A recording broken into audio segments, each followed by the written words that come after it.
Et yo tout le monde, c'est Classé à l'ennemi de la chaîne Pitref. On se retrouve pour une vidéo débrief du match entre les Spurs et puis Doncaster. Victoire des Spurs 3-0 au Tottenham Spurs Stadium. Après un adversaire très agréable à avoir joué. Très agréable. Donc oui, Doncaster qui est un club de Ligue 1, mais franchement qui a joué très bien. Et puis ça oui, on en parle dans cette vidéo.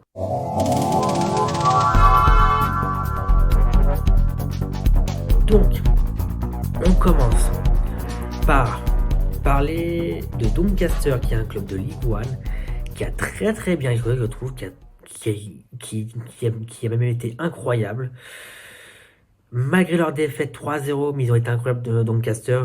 Donc oui, méga mention honorable, parce que Tottenham a joué très fort, mais en revanche, Doncaster ne s'est pas dégonflé.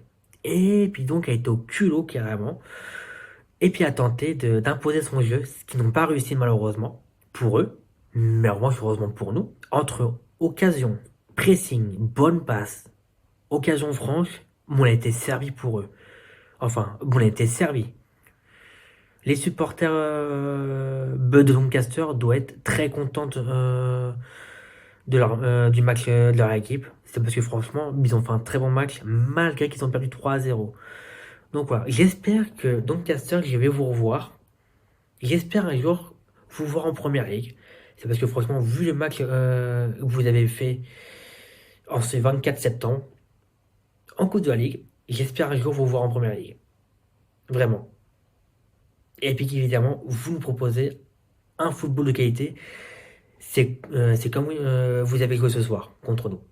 Et franchement, je vous souhaite une arrivée en première ligue un jour. Donc, premier but des Spurs qui a surgi à la 14e minute de jeu. But de Raul Palinha sur une retourne acrobatique ratée. Et je vais appeler ça une mini retourne acrobatique. C'est parce qu'il a fait un début de retourne acrobatique. Mais en revanche, il a complètement raté la fin. Voilà. Mais sinon, 1-0 sur une belle trajectoire de balle dans le but. Très beau but quand même de Palinha pour un geste assez moyen. Mais bon, la trajectoire de la balle était plaisant à voir. Donc oui, c'est tout ce qui compte. Ensuite, après 17e minute, un but contre son camp un but contre son camp de Doncaster. Du coup, en gros, les Spurs mènent 2-0. Et les Spurs, ils ont encore induit une équipe en erreur. Qui veut dire là, cette fois-ci, Doncaster. Je ne sais pas ce qui se passe depuis 3 matchs, mais les Spurs, ils sont habitués à enduire les adversaires en erreur. Villarreal a subi dès la 3e minute de jeu, avec des champions. Brighton l'a subi. Et puis maintenant, Doncaster le subit. Donc oui, franchement, le travail des Spurs fonctionne aussi sur ça. Ils adorent enduire les adversaires en erreur pour qu'au final, ils mettent le but eux-mêmes contre leur camp. Et Brighton l'a subi. Et franchement, Brighton, c'est peut-être celui qui a peut-être le plus subi ce CSC. Pourquoi? C'est parce que face à Brighton, on perdait 2-0 ce match. Richarlison a marqué. Et puis ensuite, à la 85e minute, ou voire même, enfin, c'était entre la 80e et la 90e, je ne sais plus exactement le temps exact, Tottenham a réussi à enduire Brighton en erreur pour remettre les deux équipes à égalité, alors que Brighton avait absolument besoin de cette victoire. Et puis au final, Tottenham leur avait pas laissé chance. Et puis ça, oui, je suis content aussi pour ça. Richarlison, qui avait remplacé Wilson Odobert qui a fait un très bon match. Qui a fait un très bon match par rapport au match face à Brighton, où il a fait un match assez très moyen. Et puis là cette fois-ci, il a fait un très bon match. Richarlison, bon, il l'ai quasiment pas vu du match, hein. Il est rentré en jeu, il l'ai quasiment pas vu du match, hein. Wilson Odobert, mais il aurait dû rester sur le terrain. Pour moi, clairement, c'était ça. Xavi Simons été remplacé par Luca Berval. Xavi Simons, j'étais un peu déçu de son match. Mais comment vous dire que Xavi Simons, c'est un petit peu excusable, c'est parce qu'il vient à peine d'arriver à Tottenham Hotspur. Il vient à peine d'arriver. Il est arrivé, je crois, 2 3 jours après la fermeture du mercato. Donc oui, c'est un peu trop tôt. pour juger un petit peu sa performance. Il, il faut voir avec le temps. Si par contre, en décembre, janvier, voire même février, il continue à faire des performances comme ça, c'est là que oui, on pourra commencer à se poser des questions. Si oui, Xavi Simons mérite de rester au club ou non. Voilà, voilà. Donc voilà. Par contre, Lucas Bergwall, qui a fait une très très bonne rentrée en jeu, il a mis un but qui a été refusé malheureusement. Mais Lucas Bergwall, depuis le début de la saison, c'est un top player. C'est un top joueur depuis le début de la saison, Lucas Bergwall. Pour moi, j'aimerais bien qu'il soit titulaire à chaque match. On a eu un double changement à la 61e. On a eu un changement à la 74e et puis un changement à la 75e. Et puis un double changement à la 75e. Ensuite, du côté des Spurs, à nouveau, on a eu un changement. Destiny Jogi qui est rentré, on l'a quasiment pas vu. Glenn Spence et j'aurais aimé qu'il reste sur le terrain. Destiny Udogi qui n'a pratiquement rien apporté, quoi. Glenn Spence, il a apporté beaucoup de choses dans ce match. Glenn Spence, il est bon comme d'habitude. Pedro Porro qui a pris un carton jaune, complètement injustifié pour moi, je trouve.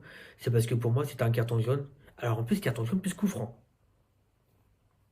Alors que, déjà d'une, sur, sur l'accrochage, il touche la balle en premier. Et de deux, il, il touche à peine l'adversaire.